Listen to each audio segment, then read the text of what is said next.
Welcome to the Own My Life podcast. I'm Abby Thomas, and it is a joy to be with you as we meet amazing women who've all been through the Own My Life course, a 12-week course which enables women who've been subjected to abuse to regain ownership of their lives. Joy is a key value for us here at Own My Life, so be aware you will hear painful stories of many types of abuse, but you will also hear a lot of joy. You may realise as you listen that you or someone you know needs help or support to get safe. The National Domestic Abuse Helpline is 0808 2000 247, and if you have concerns that a man is behaving in an unsafe way to a partner, you could contact the Respect Perpetrator phone line, and all these details are in the show notes.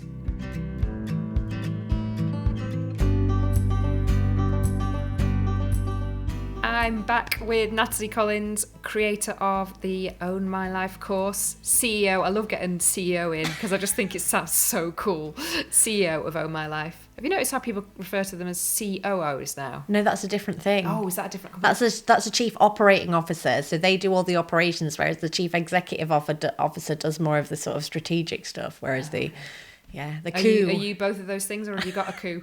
Which you have a coup, which is also the Scottish name for a cow. But I would actually I would really like a coup. You know, like a little Highland coup to live in my house. Excellent. Okay, well, I am here with you, Natalie, and I'm in your lovely house. You're sitting in your lovely yellow chair, and you're bright. Lots of yellow in this room. It's delightful. And we are going to have a conversation after hearing this wonderful interview with Tara. But first of all, I want to ask you what is your favourite thing, which is the question we ask at the beginning of every episode. So today, what is your favourite number, Natalie Collins? My favourite number is the number 7.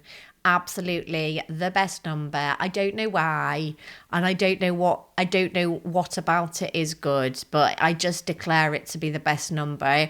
When we do this my favourite number activity, there's kind of two types of people. There's people who have a favourite number and they can tell you exactly which one it is, and then there's people who are like, what even is a favourite number?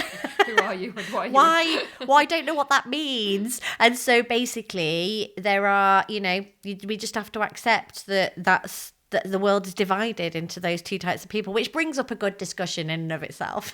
I have a favourite letter. Oh, what's your favourite letter? Well, obviously it's Q.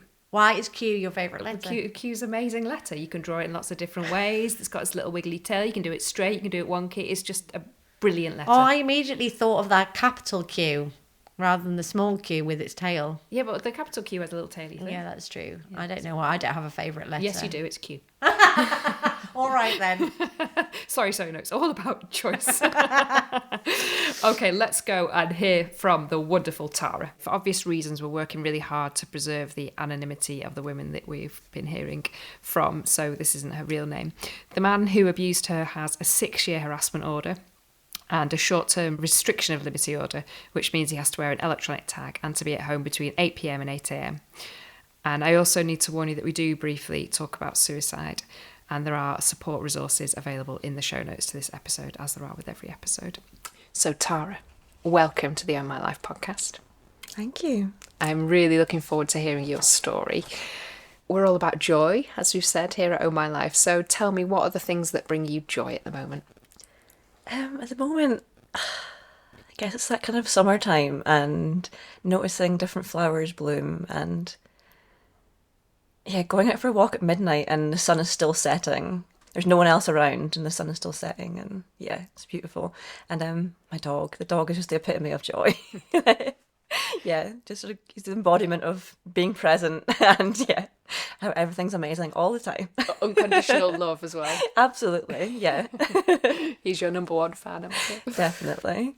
So tell me a bit about your journey then to taking the Own My Life course. Tell me about the abuse that you experienced, if it's okay to start there. I guess it was a long journey to recognising that it was abuse. I was with my partner for almost 10 years and I knew that it wasn't a healthy relationship. We both did. We both had done work separately with therapists and with group work and through transformational retreats. We knew that our relationship was unhealthy and it was dysfunctional. I didn't recognise it as abuse until probably a couple of years ago. I think we have this kind of image in our head of what an abuser is and how he's a monster and everything's terrible all the time. And it really is much, much more subtle than that. I always saw it as my partner had abandonment issues, he had anger management issues, and he had, towards the end of a relationship, had diagnosed psychiatric disorders. And I always saw him as someone that needed help. And he always told me I was the one that had to help him. We had this kind of push-pull dynamic where he would pick fights and then tell me to get out, and would very quickly flip to saying, this is your fault, you've abandoned me, how dare you abandon me? You know that when I act out this way, I just need your love, you need to come back. And then when I come back, it starts again, like, you're in my face, you're smothering me, you need to get out, you're the cause of all my pain, you need to leave. So that can play out over hours or over days. Yeah, whatever I did was going to be the wrong option. So you kind of get stuck in your head being like, trying to fix things and then making things worse, being told that you're making things worse, knowing that you're doing exactly what you're being told to do, and then still being told that everything you're doing is wrong and you're causing all this pain. Yeah, and then really destructive stuff started to happen. So I never recognised it as abuse because I was never physically hurt. It wasn't what you see on movies as someone being abusive or what you get told is abuse, because it was things around me were getting destroyed. You know, TVs got smashed and furniture got broken and doors got kicked down and glasses got broken regularly, but I was never physically hurt. And I always just saw it as, this is a man struggling to regulate his emotions. He's frustrated and he needs help. I spent 10 years seeing things from his point of view and never really recognising the impact it was having on me. People around me would see it and would tell me that they didn't want me to live this way, but I always believed him when he would say, I just need help and you're the only one that understands me, and I know that with your help we can get through this. Yeah, I mean, it gets to a point in your relationship where you have more to lose by leaving. I think you have this entangled life, and sometimes it is the easier option to be like, well, we can get help with this and it will be worth it, we'll work through it and things will change. I'm really sorry that you were subjected to that abuse. I mean, I know you said you weren't physically hurt, but those things sound very physical that he would do. I mean, did it feel threatening to you? Yeah. And I guess it wasn't really until I've left and I've reflected on it, I realised actually how much of an impact it was having on me and how, like, unsafe I felt most of the time. I mean, I've been out of it for over a year now, and just, like, the calmness I feel in my nervous system, I have not felt that in a long time. I just got used to, like, living in this state of dysregulation that just became normal to me. Like, for years I was under eating and I had no appetite, and that was all the impact of being in a really unsafe environment that I just didn't really recognise at the time. Especially when you're literally being told, like, you're autistic, you don't communicate properly, like, you're the one that's got all these issues, you need to get help, you've got an eating disorder, and you really struggle to know, like, what is real. People would often watch TV programmes or films and see women in these situations and would ask the question, well, why didn't she just leave? Why is it more complicated than that? And what did happen when you left the relationship? It's more complicated than that because it is not abusive all the time. I really had an experience of, like, extreme highs and extreme lows. I guess my coping mechanism was splitting off. I saw, like, all the good in him and all the good days that we had and all these shared experiences that we had. I had this kind of Jekyll and Hyde thing where I saw him as, he doesn't want to behave this way, he does all these bad things, but it's not really him. The real him is this loving, kind, generous, ambitious, yeah, this man that's connected to nature. And we had all these shared experiences that I didn't have with anyone else. Intimacy that I didn't have with anyone else in my life. Yeah, it's not as simple as he was abusive, because he also gave me so much. He made me feel confident and brave and powerful. When you're in it, you just, well, this is someone that makes me feel good so much of the time. And I just wanted to believe in the good. And I just thought that like that light side would get stronger, but in the end it kind of got worse. Like the darkness kind of got bigger and bigger and bigger until it was easier to leave because it became more prominent. There was more of the destruction and more of the violence, that it was then easy to see, no, this is wrong and I have to get out. So what help did you seek at that point? I mean, I finally found a therapist that I actually could relate to. That really shifted things in me. She had experience with rape crisis and with working with Women's Aid, and actually having her reflect things back to me, rather than me just talking about how I'm feeling and what was happening, she was reflecting things back to me and saying, you know that this is abuse. And she spoke about Women's Aid and said, would you be open to seeing them and talking about stuff like that? And I had such resistance for a long time because I guess I was in denial. I wasn't recognising it as abuse. I wanted to believe that, yeah, he had these mental health diagnoses, and if you got the right help and the right support, things would change. But yeah, eventually, like, the destruction and the stuff got too bad to ignore. It got to a point where he was purposely destroying things that had huge sentimental value to me, things that were irreplaceable and things that I held sacred. And it was easy to see this as abuse at that point. And so I did make contact with Women's Aid eventually. And even then, I remember my first session with them, meeting a support worker and trying to explain things. I just kept saying, I don't think I deserve to be here. I don't think this is the right space for me. It was just suggested to me, so I've come to explore it, but I don't think it's appropriate. I'm taking up space that someone else needs more. But I think I quite quickly realised that I was meant to be there.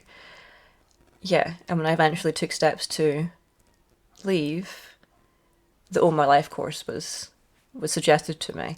Yeah, and that's been a huge part of my journey, I suppose. Tell me about the course. What happens? What was your experience like? Perhaps talk me through how the session runs, or what do you think about when you think about those early days of going to Own My Life? What I think about when I remember the group is actually how bold everyone was. I remember everyone wearing bright colours and leopard print and women with bright hair, and just kind of letting go of that kind of internalised image of what you think someone that's been abused looks like. These women were not quiet, timid, scared women. These were brave, powerful, bold women. Yeah, I think sisterhood's such a key part of Own My Life, isn't it? I see you sitting on your knee. You have a piece of paper. What's the piece of paper? So this is a piece of paper from the last day of a retreat that I did last year. But at the end of that week, we all had a piece of paper with our name on it. We all just had to write messages for each other. All these really kind messages of how other people see you, which was so important to me. When you've been gaslit, I suppose, for so long, you've been told all these really horrible, abusive things about yourself, but you've also been told all those really nice things about yourself. And when you have to let go of all the abuse and say, I'm not going to believe all these nasty things that I've said, you also have to let go of all the good things that he has said about you.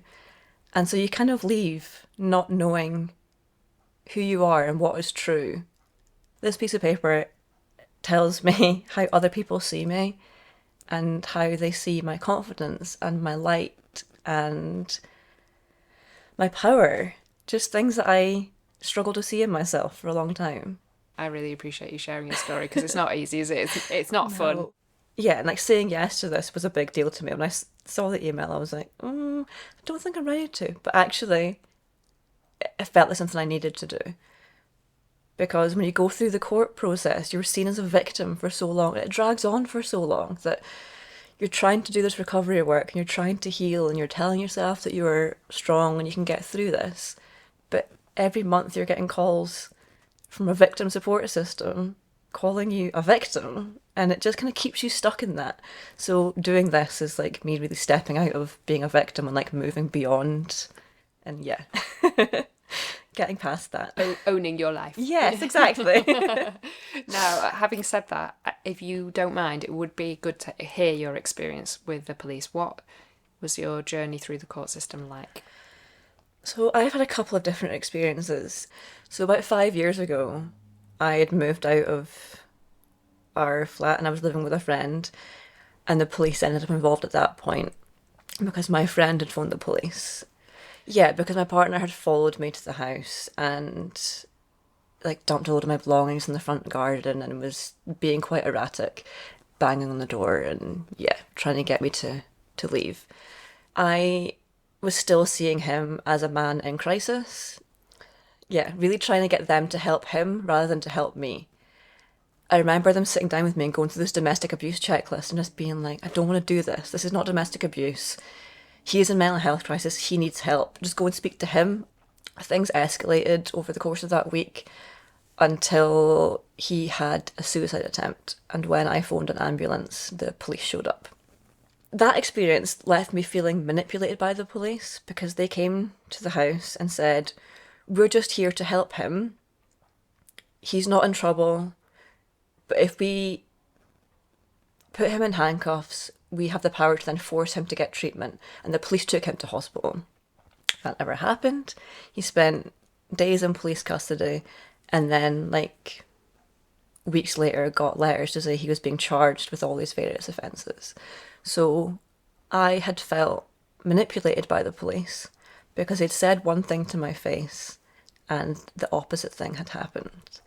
They put bail conditions in place, meaning I couldn't be in contact with my ex. And all these various court proceedings were to happen. So this was to pursue him for the abuse he was perpetrating on you. And also for assaulting police officers. Yeah, that wouldn't have helped. Yeah. So there were various different charges. That experience actually intensified the traumatic attachment we had. Lockdown happened.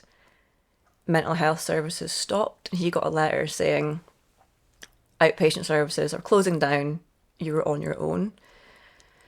And so he got back in touch with me in desperation, basically, being like he was really struggling. There was no one to help him.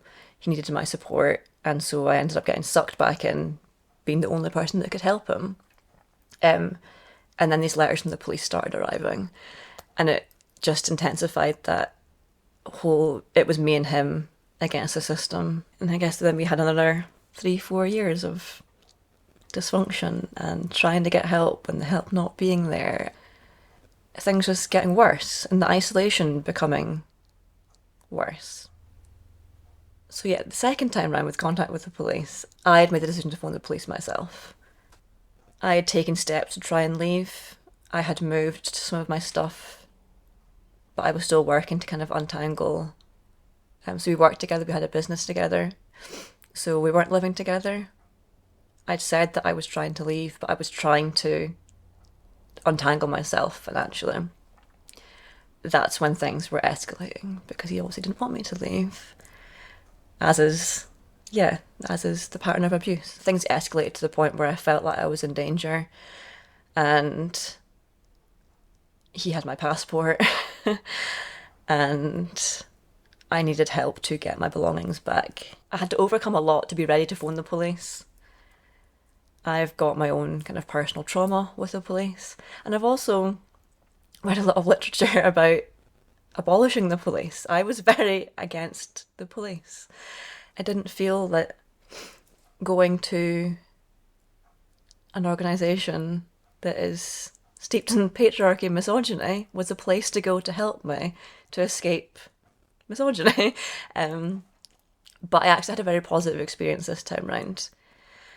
Because I actually had a police officer who was very kind and compassionate, related his own story about his sister, which I think he probably shouldn't have told me. But it was very helpful in like seeing him as someone that understood. He had a personal experience of this. He hadn't just done some training on domestic abuse. He actually had seen it from a personal point of view. And yeah, he really wanted to help me. And so when it came to doing the domestic abuse checklist this time round, I wasn't resisting it. What is the domestic abuse checklist? So it's a list of, I can't remember how many questions. It feels like 100 questions at the time. But a lot of questions kind of, yeah, does he constantly text you and harass you and follow you? Is the abuse getting worse? Is it happening more frequently? Do they try and control you? Are you afraid? I think is one of the biggest ones they ask. Do they do things of a sexual nature that make you feel uncomfortable or harm you? Do they threaten you or people around you? I always recognise like these big destructive episodes as abuse, but the more subtle stuff, to see it in black and white and to have someone like take all these answers off as you're going through it and then tell you that you're scoring as high risk on this checklist, I was like, okay, this is real. Did it go to court? What happened? He then was arrested and was released on an undertaking, which meant he wasn't to have any contact with me. So yeah, I was finally ready for that step, and I'd made that decision, and that's what I wanted to happen this time round. I didn't want him to contact me. In the early days, he did keep contacting me. From the minute he got out of police custody and he got his phone back, he sent me a text basically saying, "What the hell are you playing at? What have you just done? You're so stupid to do all this." It was difficult because we had a business together. He had legitimate reason to keep contacting me. There was financial entanglements. And so for a while, I was still in contact with him. I blocked him on my phone, but he was still sending me emails. And then he was getting in contact with me like via our accountant. You left your business, you left your home. I wanted to disentangle, like not just leave him to clear up the mess, but it became very clear he didn't want to work with me. He wanted to make my life difficult. Like he locked my access to my emails and he locked my access to all these different computer systems I needed to actually do the stuff he was telling me I needed to do. And I thought, yeah, I just need to get out of this. I just need to let him deal with the mess. When you did leave, did the abuse stop? When I finally left and the police were involved, the contact didn't stop immediately. He wasn't saying nasty things. It was the controlling and manipulative side of things. It didn't feel abusive, but I repeatedly told him, stop sending me these things. I don't want to hear it. He would send me like old holiday photos and photos of us at events together and like all these good times, and would talk about all the things that he missed about me. I would have to just I do not want to hear it. Please stop contacting me. I set up a new email address because I was scared to open my email because I would have dozens of emails in a day. Whenever I looked at my phone, his name would be there. I know you told me on the phone that he would come into the flat that you shared when you weren't there and smear things on the wall. And was that after you'd left or was that during the breakup? Yeah, so we had this kind of dysfunctional, chaotic relationship for a while because we worked together. We had a business together. We were so invested in it. We'd put all of our savings and more into it. We were both in significant debt. Yeah, so we'd have these conversations where he would say, we're clearly not good together. We need to just be friends. And then clearly wasn't okay with us just being friends and would expect more from me. Needed me to look after him, to mother him, to save him, rescue him. I was the only one that could do all these things for him. He was struggling with keeping up with housework, and so I'd have to go and help him clean the house, and I'd have to help him do food shopping, and it slowly slides into we're just eating dinner together every night, and slowly we're just back to being a couple again. Yeah, so the kind of destructive stuff would come about when it was that confusion over, I would be told that I had to go to work and keep the business going, and like I basically ran the day-to-day. I worked on my own a lot, and he would be at home too unwell to come in, too anxious to go on public transport, whatever his reasoning was that day. And he would be on the phone being like, I'm really struggling, I need you to come and help me. You've abandoned me, you need to come and help me. So I have to leave work to go and look after him. And then as I'm on my way to go and see him, he would change his mind it's that thing of like changing the rules and you never know where you stand. Everything I do was wrong. I was either neglecting the business or neglecting him. So there was a few days where I had left work to go and help him, and as I was on my way to see him, he had left and gone to my flat instead. So he's flipped from being unable to leave the house, totally incapable of doing anything, to suddenly he's nowhere to be found. He's run away from me because he doesn't actually want my help. And when I've gone home to my flat, I have found the contents of my fridge emptied on the floor, horrible toddler level tantrums. This was like planned nasty things to make me feel bad because I've got to spend the time cleaning this up. I've got to deal with these smells of these horrible foods combined together, and like he would take mixed like flour and maple syrup and create this like sticky paste that you just like, really is like a toddler. it really is like a toddler. But knowing that like I've got to clean that up, so things that stick together and like stick to the floor and get into every surface, and yeah. And that was when I noticed the shift. That's when I was like, I need to get out of this because this is abuse. Because at some point it stopped being this like quick dysfunctional stuff that then he would then feel really sorry about, be apologetic for. It shifted to, you brought this upon yourself because you abandoned me, and this is your punishment. You deserve to clean this up. This is choosing to be abusive. This is no longer like just a broken glass that I can explain away and minimize. This was like, when it got to the point my whole flat was destroyed, when I moved out, I lost my deposit because the whole place needed to be repainted. The carpets needed to be replaced. It was intentionally done to hurt me. Yeah, he'd like put things in my bed, and he would make sure that, you know, he would like throw water over the sofa so that I couldn't sleep on the sofa and I couldn't sleep in my bed, and the spare bedding would have like ketchup on it. So I mean, I think his motivation was to make me go back to him. He was trying to make my house so uncomfortable that I would go back to him because that was then the safe place. Where instead, I would just sleep on the floor. Yeah, that was your resistance. Yeah, yeah. Would you say it was easy to leave this type of relationship? Oh, absolutely not. And I still struggle with it now because I've got a lot of grief for the life that I've lost. As much as I know this is the right thing to do, and I know that in the long run I will have a much better life, right now it is really difficult. I have got unmanageable debt. I am working night shift in a supermarket. It's like the last 15 years of my life never happened, and I'm back to where I was when I was at school.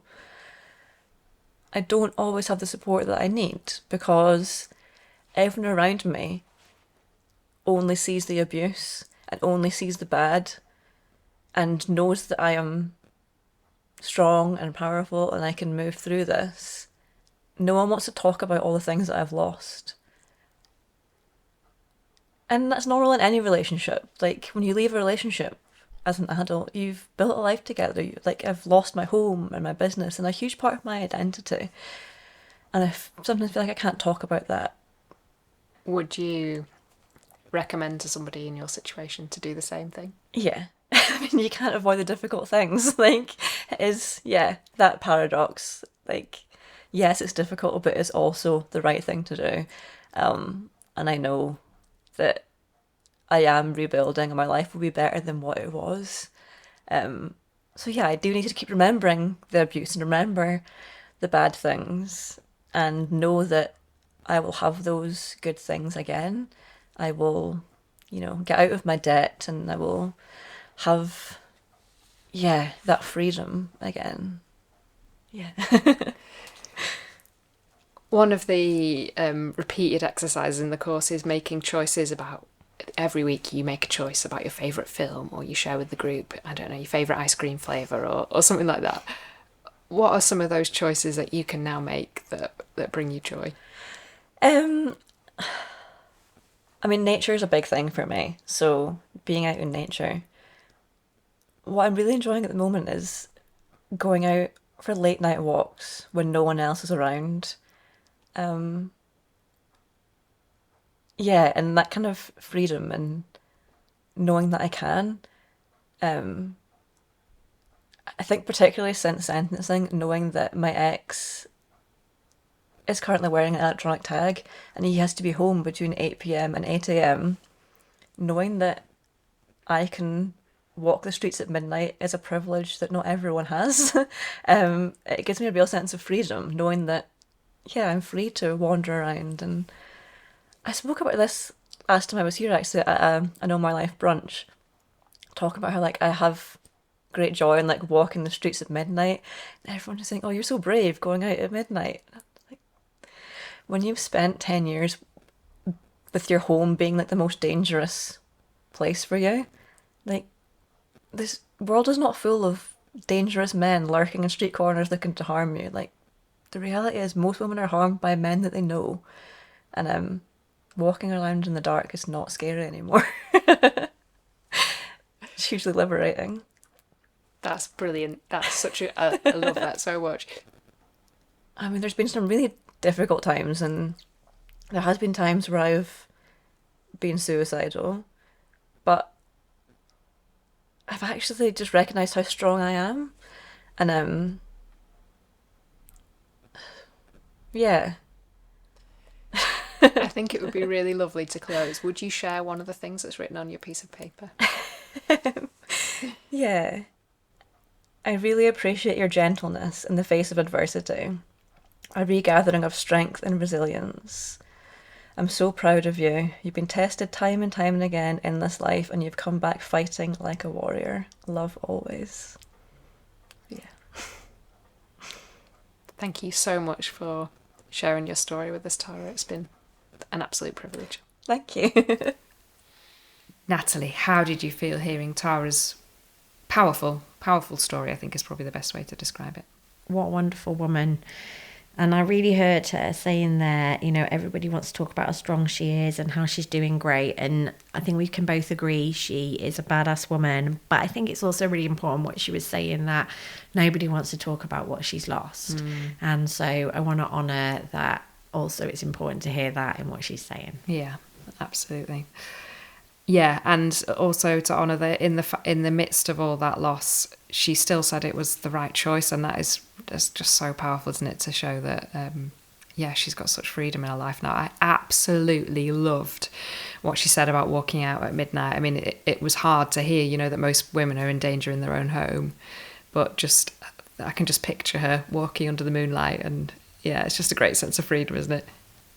Especially that the context of that is that her partner is not allowed out at that time. Yeah. And that is in some ways a travesty, that the only time she can walk freely outside is when he's stuck in the house. And so in one sense it is beautiful to imagine her walking among the moonlight, but like, wouldn't it be great if she could just walk whenever she wanted and not worry about him?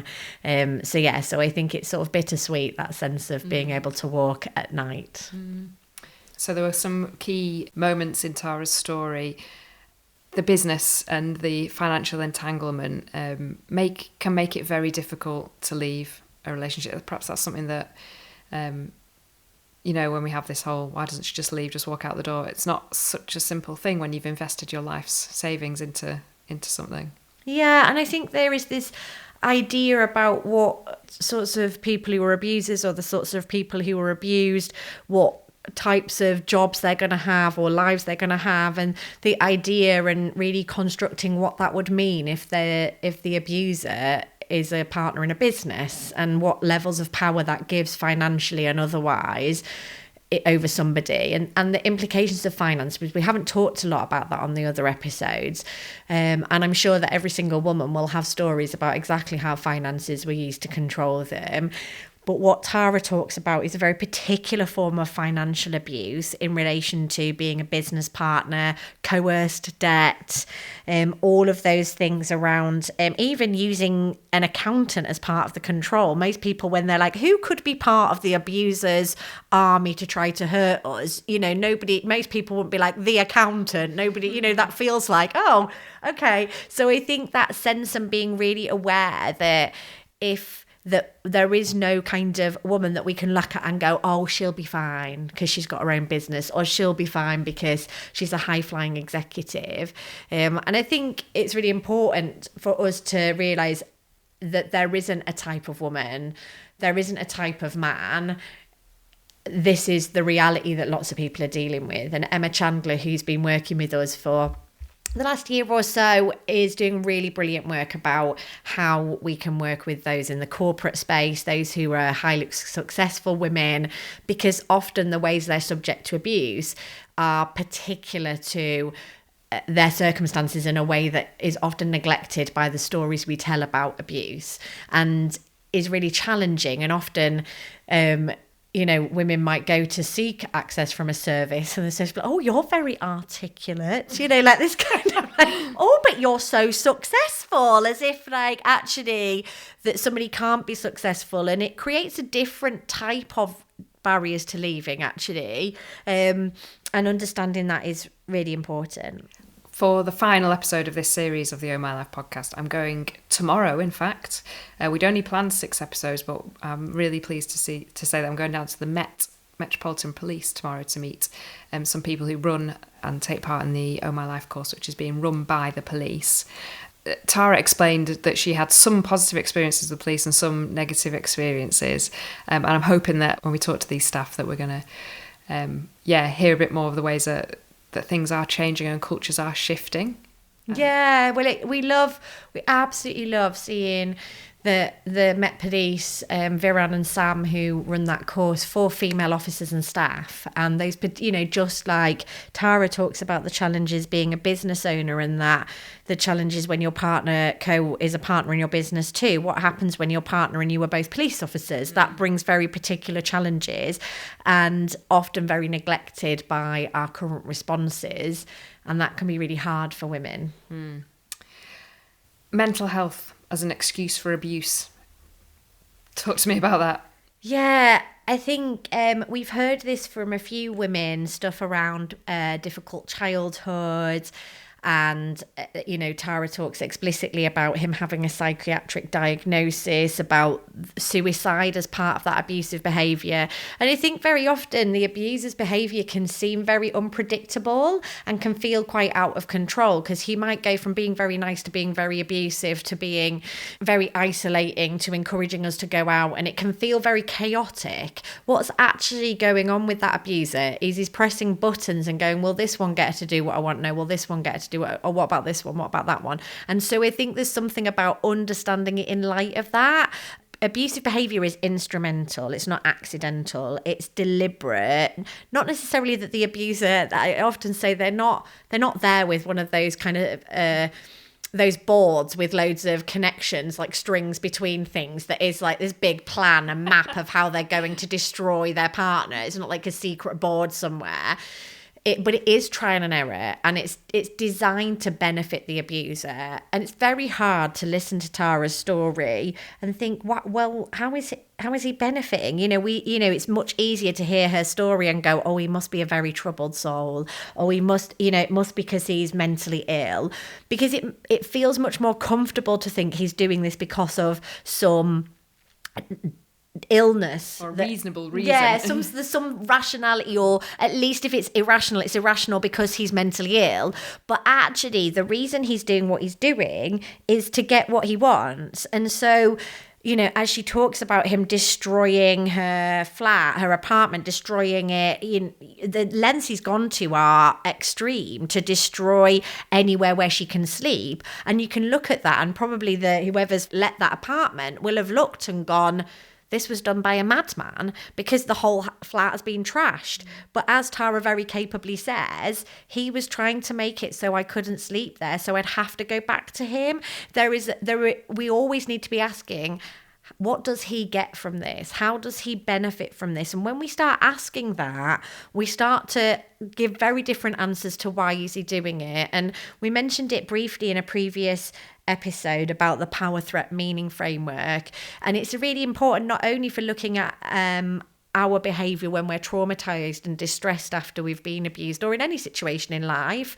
It's also really important for making sense of the abuser's behaviour, because unfortunately, as is the case with everything in life, men and women experience the same thing very differently. So when a man has a psychiatric diagnosis and he kills his partner, his responsibility is diminished. So he has less responsibility. If his partner, who he kills, has a psychiatric diagnosis, that explains why she stayed with him and makes her more responsible for his behaviour. So psychiatric diagnosis makes men less responsible for their behaviour and makes women more responsible for men's behaviour. So there's a real challenge that we need to navigate as a society about psychiatric diagnosis and the way that it props up men's abuse, men's entitlement, and colludes with abusers, as Tara very clearly experienced, and also the ways that for women, psychiatric diagnosis disadvantages us in ways that I'm not sure whether women have spoken explicitly about, but certainly is a part of how many women experience the mental health system. Was there anything else that Tara picked up on that really sort of jumped out at you? Yeah, a couple of things actually. So I think where she says that after the fact, she would describe herself when she'd left and escaped him. She talked about realizing she was unsafe, but that wouldn't have been how she would have described herself when she was with him. And I think for many of us, when we're being abused, the last thing we're going to describe ourselves as is threatened, unsafe, in danger, because we can't continue to live with somebody when we know that they're a threat to our life. So the way that we continue to live with them, because we don't really have any other choices because they are a threat to our life, is we create a new story that makes sense of those feelings, and we create a new kind of set of feelings. So we might talk about feeling on edge or walking on eggshells or uneasy or uncomfortable or unsure, but the idea that we are under serious threat, we are scared, we are in danger, and not going to be kind of frameworks or things we're going to describe ourselves as while we're in that situation. And even if that is the case, even if he went on to kill us, we wouldn't necessarily be able to articulate that absolute terror that we are going to be killed. We probably wouldn't use that language because it's not possible when we're living with someone, in a relationship with somebody intimately, when they're potentially the father of our children. It's not possible to describe what is materially happening while we're in it as what it is. So we have to create another set of stories, because as humans, we're meaning-making creatures, and we have to have stories to make sense of what's going on for us and why we are where we are. So I think that's one thing that's really important to mention. And I also, just sort of tagging onto that, is the sort of long-lasting effects on that. I mean, again, it's trying to break out of that framework. We'll just leave and then everything will be fine. But actually for Tara, there were physical impacts of the abuse, even though there wasn't necessarily harm to her body direct harm to her body from him. There was physical symptoms in her body from the stress of the abuse, but also the long-lasting impacts financially of that decision. I think it's just important to highlight that it's not just a leave and done, and actually the process of leaving was also extremely dangerous. It's a dangerous time. Yeah, and the systems that should have protected her from him in the police, and I hear what she was saying about feeling very manipulated by the police, but actually, they wanted to take action, it sounds like, because of the assault on a police officer, not because of what he'd done to her. And she ended up back with him because the systems weren't protecting her from him, which is really, really difficult. And I think the other thing that comes out very strongly from Tara, from the things she says, is about, him saying to her, "You're the only one who can help me." This idea she has to mother him. Evan Stark, who wrote a book called Coercive Control, lots of people have heard of him as some, he talked a lot about actually work that women had done around coercive control before him. But one of the things he talks about is that coercive control really only exists as it's perpetrated by men towards women, not because women can't be awful, or not because men can't be awful in same-sex relationships, but because coercive control exists in a social context where there's certain roles for men and certain roles for women. So actually, if the the roles had been reversed, there's not a situation where a man would say, she expected me to mother her or father her. You know, there's not this sense that men hold responsibility for the emotional welfare of their partner. There isn't that kind of, you know, in terms of destroying the house and smearing the walls and the bed and the sofa with substances that he'd created. There isn't a framework in which women can do that to men and it be diminished or not seen as just, oh, that's how men are. So you end up with the ways that men abuse, and we hear this across all of the stories, this sense that some of this sits within the roles that are expected of women, to be loving and caring and forgiving and to meet the needs of broken men and to love them into being better, to be healers, to be compliant, to be passive, to be loving, to prioritize the children, and there isn't those same expectations on men. And so when we are talking about abusive behavior, there is a sympathetic context in which a lot of what abusive men do in isolation just sounds like, well, he's just got man expectations of what women should do, and nobody really thinks it's that bad until you hear more and you go, oh, you know, oh, that is really bad.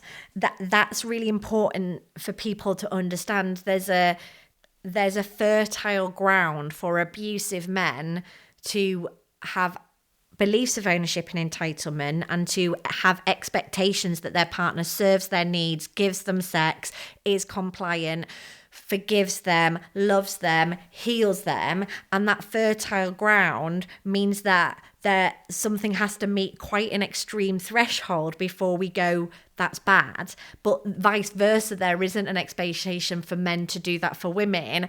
And so the threshold is much lower when we become concerned about how a woman's behaving towards a man. Brilliant. Okay. Anything else that we haven't said? I think one of the things that Tara mentions briefly is how her partner started to dismiss her as autistic. And it's interesting that he expects his psychiatric diagnosis to justify and lead her to have to look after him and care for him, but that him viewing her as being autistic is a dismissal of her feelings, her needs, and is not enabling her to get any of her needs met in the way that the diagnosis should serve him. And I think that thinking about the people being on the autistic spectrum is something that Clara also mentions, is that her partner said he was autistic and she said, you know, that she similarly was and she wasn't behaving in all these ways. So I do think that as there's more visibility around neurodiversity, we all need to be really vigilant to the ways that operates in allowing men to get away with really bad behaviour, as we saw in Greg Wallace's case, him saying he's autistic so he can't wear underpants, but then how it disadvantages women potentially as being dismissed. But one of the things that I loved that Tara said about being on an Own My Life course was being surrounded by bold women. And I feel like I want to get t-shirts made saying, I am a bold woman, because it was just beautiful, wasn't it? That sense of turning up and going, oh, none of you are what I thought an abused woman was. Oh, maybe I'm wrong in thinking I know what an abused woman is. I really love that description of bold women, and I am right up there in the sisterhood of the bold women. And I loved it in the first episode where Jade says she walks in and there's a woman with matching shoes and handbag, and she sits next to her as this goth woman, and they've become really good friends. I love it. I loved that when she said, the pretty shoes and bag lady. That's what she called her, the pretty shoes and bag lady. And I was like, I love that you're friends with the pretty shoes and bag lady. And I think as women across society, we are constantly encouraged to hate one another, to compete with one another, to judge one another. And one of the really important things about Own My Life is it's about saying we're a sisterhood. And we don't have to be shaped by those stories about who we are. We can say that we love one another, we care about one another, and we are for one another. Natalie, thank you so much. We've got 2 more episodes coming up. We'll be meeting Naomi in our next episode.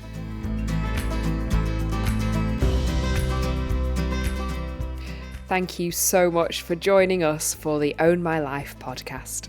We want to say a huge thank you to all the organisations that run Own My Life in the UK and Ireland for everything you are doing to make women's lives better. And finally, to the Community Foundation Northeast, who have funded this podcast. We are so grateful.